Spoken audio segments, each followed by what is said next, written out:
Gusto niya lang makita kay Inday, ano ba yung commander's intent niya? Ano, 2028 ba o now na? Yun lang naman eh. Kasi she has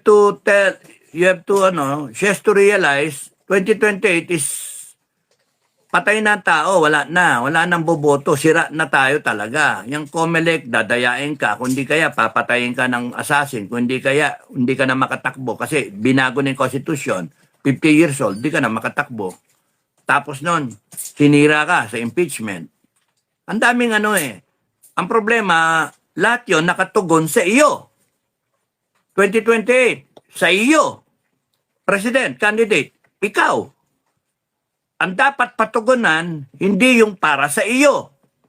Ang dapat tugunan, yung para sa amin, taong bayan. Kaya kailangan ng presidente, kasi naghahanap ang tao ng leader. Gusto mong tumayo ng leader, 2028, ang gusto ng tao ngayon na. And it's an honor that the people want you to lead the people. It's an honor. They do not want kung sino. They do not want kung sino dyan na mga nag-i-Inday Sara. Hindi. Ang gusto nila, Inday Sara talaga. Hindi yung Inday Sara na kunwaring Inday Sara. Ngayon Inday Sara, bukas hindi. Pwedeng Inday Sara, pwede rin hindi. O talagang diehard Inday Sara. Ang gusto nila, Inday Sara. You and you alone. You in person, Inday Sara. Nafe-feel nyo naman yan eh.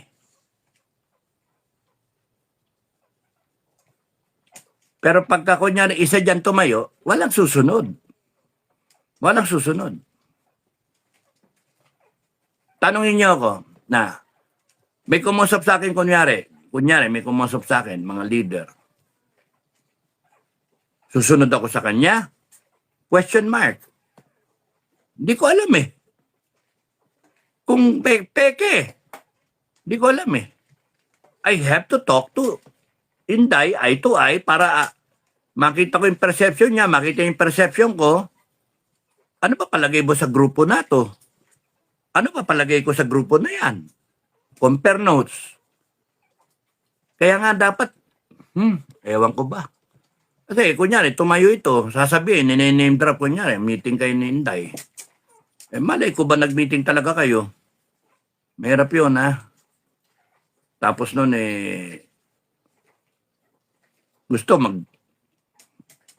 plano. Hindi naman ako magko-commit. Hindi ako magko-commit. Tapos nun, ibang grupo, meeting. Ganon din. In fact, maghahanap nga ng pagka pondo-pondo, di ba? May nagtatanong, kasama niyo ba si Kap Dado?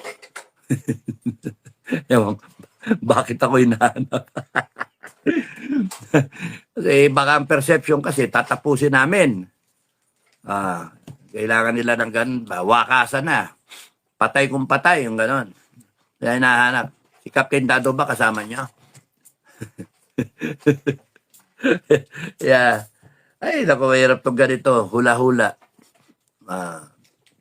Wala tayo sa Hawaii. Nasa Pilipinas tayo kaya hindi pwede hula-hula. So, yun yung ano ko.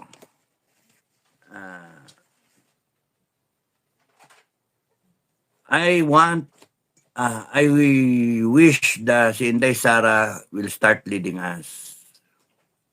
If you want to become president, or you aspire to be the president, or you aspire that you can change this country for the good, you are willing to accept the challenge of being the leader of this country, there's nothing wrong with that. Nothing wrong. Kung 2028 pa isip nyo, matagal na masyado yun. Maraming pwedeng mangyari. Demonyo yung kalaban. And we have to finish this as soon as possible. Every day, sabi ko kahapon, every day that passes by, that it's not over, is another day, parang si Regal, another day na naghihirap ang taong bayan. Another day. Bukas, another day. Sa 12, another day. Now, may rally daw na malaki. May mga nag-i-invite ng gano'n. Ewan ko, wala akong alam. Di ko alam. Walang tawag, walang Wala pa ako alam. May mga, sa SOCMED nang nag-circulate, no? Na may mga comment, no? Malawak ang rally. Okay. Anong plano? Magra-rally na naman. Anong plano? Parang noon tinatawagan ako ni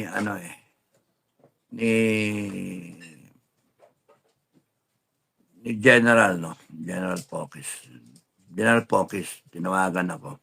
At that time, nung tinawagan ako, it was September 15, Sunday. Tinawagan, nandun na raw sila sa Congress. So, baba na raw ako, sama ko na yung tropa. Sabi ko, yung mga mga followers, sabi ko, sir, hindi ako makakakommit, sir. Na raw, assembly call na raw yon. Assembly call sa Kadete nga, naka-attention ka na dapat doon, nandun ka na, information ka. Huli na yun, last call na yun assembly call. Naku sir, hindi ako makakapag-commit. Actually, karap ko lahat karap ko yung mga commander ng SFJF at that time. We were meeting. And we were discussing yung kilos namin.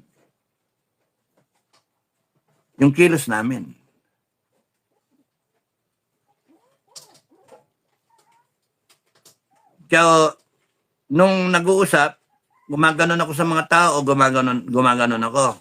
Sabi ng mga tao, ganon. So, kaya sinabi ko, sir, sorry sir, may prior commitment ako sir Actually, ang prior commitment ko is our action plan September 20. In fact, September 21 na madaling araw. When the clock hits September 21 alas 12, madaling araw na, doon kami. September 21. Imagine 15, September 21. And because of non-coordination, at doon na lang, because of security reasons din nila, yun, hindi ako may plano rin kami. Iba yung plano namin sa plano nila.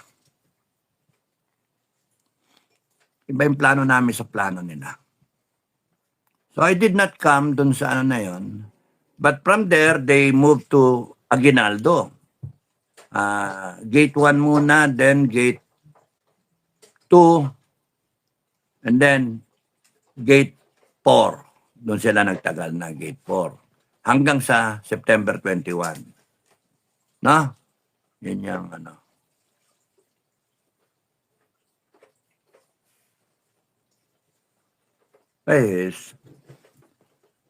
sayang Sayang. Ganda yung plano namin Pero na-preempt So I aborted yung September 21 namin. We aborted. That's why kinakailangan isang tugtog, isang kumpas. Ang magkukumpas si Inday Sara na. Gusto niyo peaceful? Go ahead, peaceful kayo. Tawagin niyo kami pagka convince kayo hindi na peaceful ang kailangan. Kasi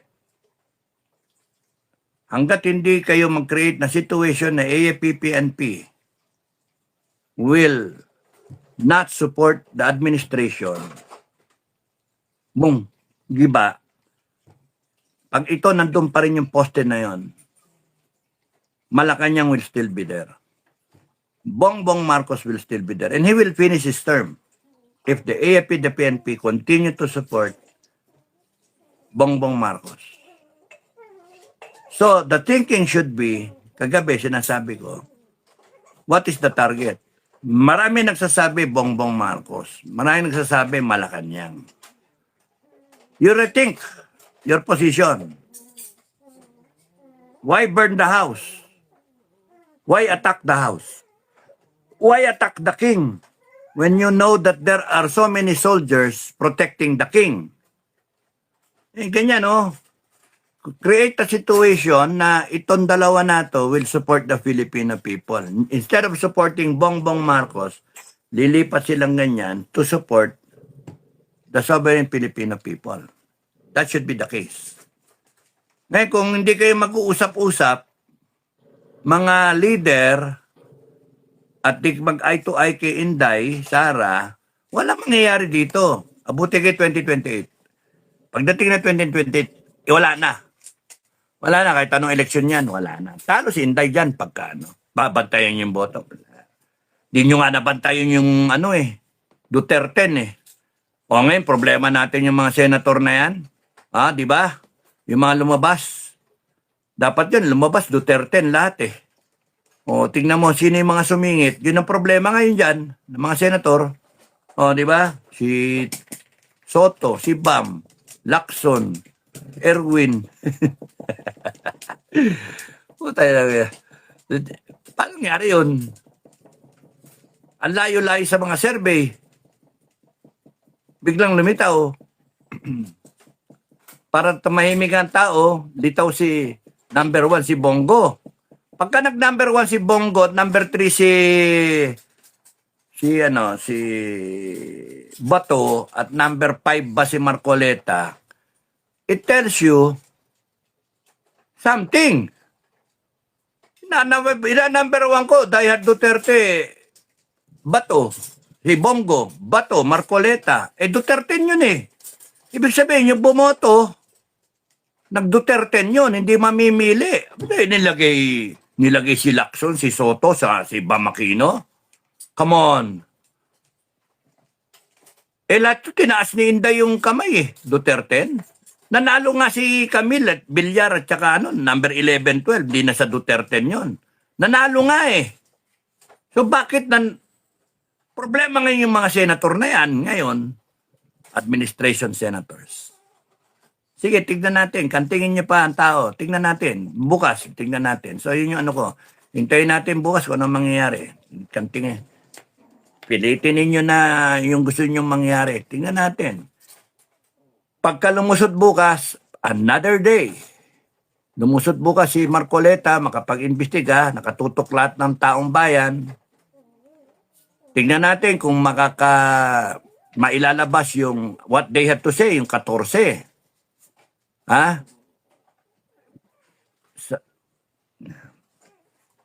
Pagka kunyaring mas matindi, yan na. Another reason na magalit tayo.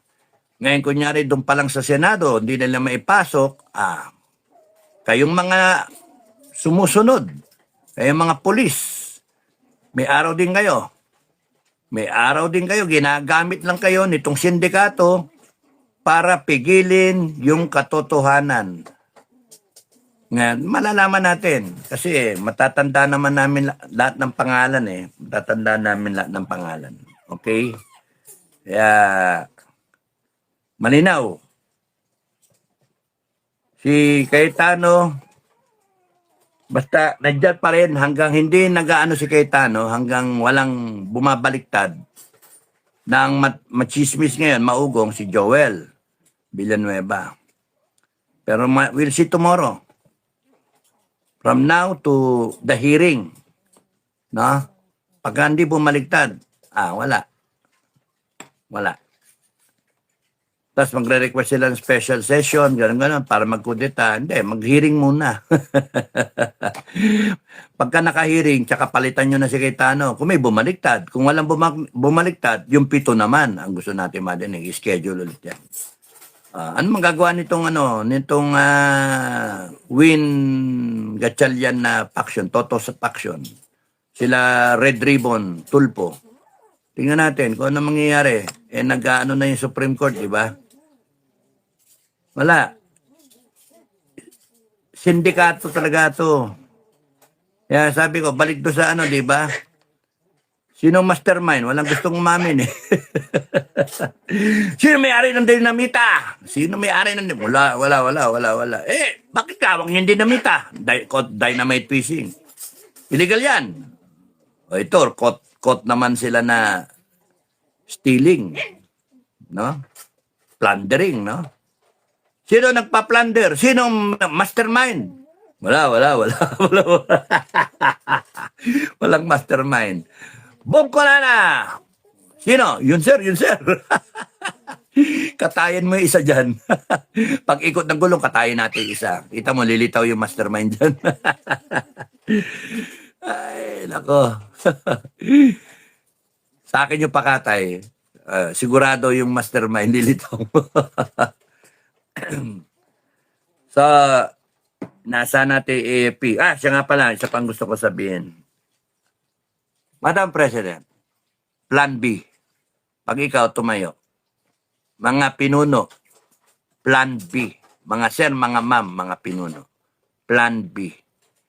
Gusto yung patayuin si Inday Sara, pero protect Inday Sara at the same time.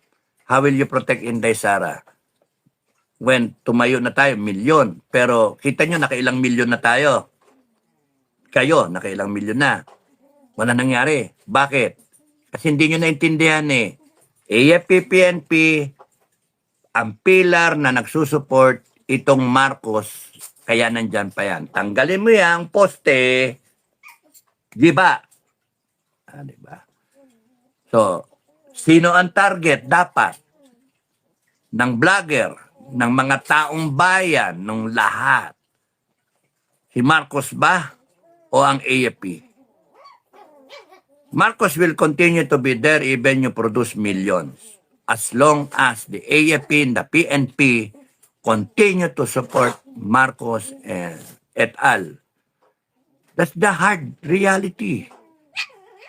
Unless Inom muna ako.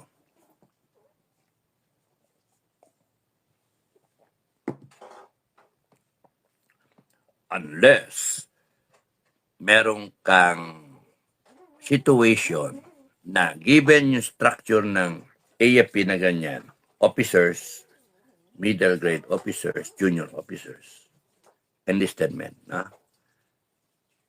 babaklas itong marami because ayaw na nila doon sa namumuno sa kanila. Uy, pwede. Bakit? Kasi ganun din yung taong bayan. Ganyan din yung ano natin. Eto si Marcos, eto yung mga elite, oligarchs, class B, pero ito yung masa. Babaklas yung ilalim. Ayaw na nila kay Marcos. So, may similarity, no? Ayaw na nila sa pamamalakad. Yung mga generous na matataas, ayaw na nila. Wala na sila respeto. Kasi, ang ano dyan, pumaldo eh. Pagka lumitaw dyan na may pumaldo dyan sa AFP, do sa 14 na yon, nako, yari yung leadership na AFP. Makita nyo babaliktad yung ano. Hintayin natin kung ano mangyayari. Kung ano yung mga gusto nilang ebidensya ilabas bukas.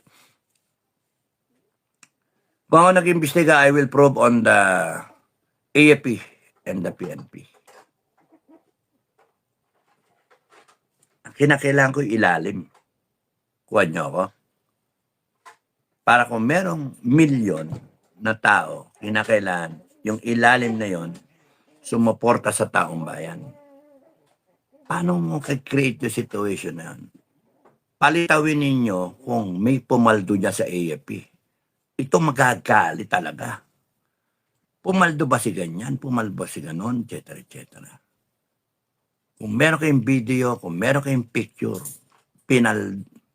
putang inang mga general to, nakatanggap pala. Kaya pala kami sinisira yung organization ninyo. Sip-sip buto kayong puta, uphold the constitution kayo. Apolitical kayo, tangina ninyo. Follow the chain command. Yung pala pumapaldo kayo, tangina ninyo. Yun. Then, makuha mo lahat itong ilalim. Which is now the same situation sa society natin. yung ilalim. Gustong mag-rally. Ito, baka ito nandun eh. Nandun na sila. Pero pagka nakadinig pa yan ng ebidensya, lalo na, ito rin ganun. Ngayon, bakit hindi gumagalaw? Walang leader. Walang leader. Kaya, Madam President, kailangan talaga tumayo ka. Kailangan.